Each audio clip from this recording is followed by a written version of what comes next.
Mira and Harper Audio present One Perfect Summer by Brenda Novak, performed by Erin Bennett.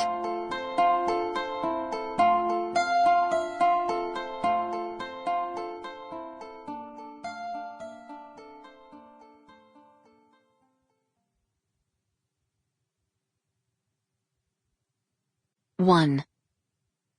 Serenity. Gripping the steering wheel tightly, Serenity Alston navigated the winding freeway heading east toward Donner Summit. Dark, ominous clouds hung low on the horizon.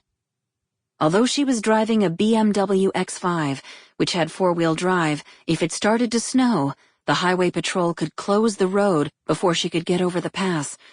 This was California, where even a little bad weather was cause for panic. The Lumineers' Ho Hey, a song that had been popular when she'd first married Sean 8 years ago, came over the sound system, bringing to mind the way he'd been back then. Handsome, charming, and so earnest and true. Or so it had seemed.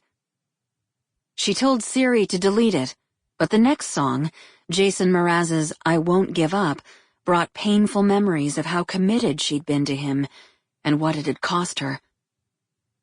Unwilling to go through her entire playlist right now, for fear she'd be tempted to delete most of her collection and lose too much of her focus, she turned off the music.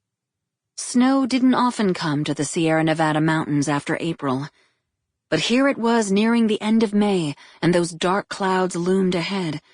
She needed to beat the storm, just in case. The two women she was meeting at the cabin were relative strangers. Only she had a key. If she got caught on the road, how would they get in?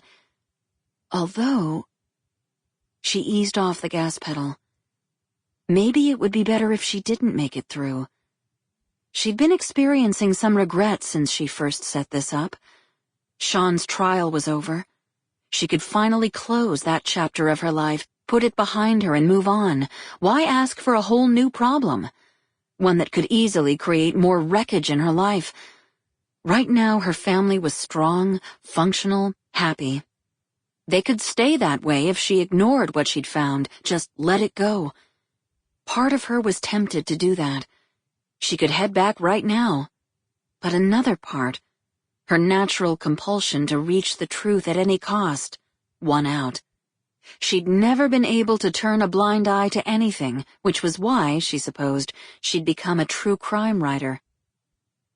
At any rate, she couldn't ask two people to come clear across the country to meet her and then stand them up. Her phone rang and Bluetooth announced that it was her mother. Damn. After taking a deep breath to steady her nerves, she told it to answer. For the sake of everyone involved, she had to continue to act as though nothing had changed. Hello? Hi, honey, her mother chirped, as breezy as ever. Serenity winced at the sound of her voice. Hiding anything from Charlotte was difficult, but if she hadn't answered, her mother would have just called back.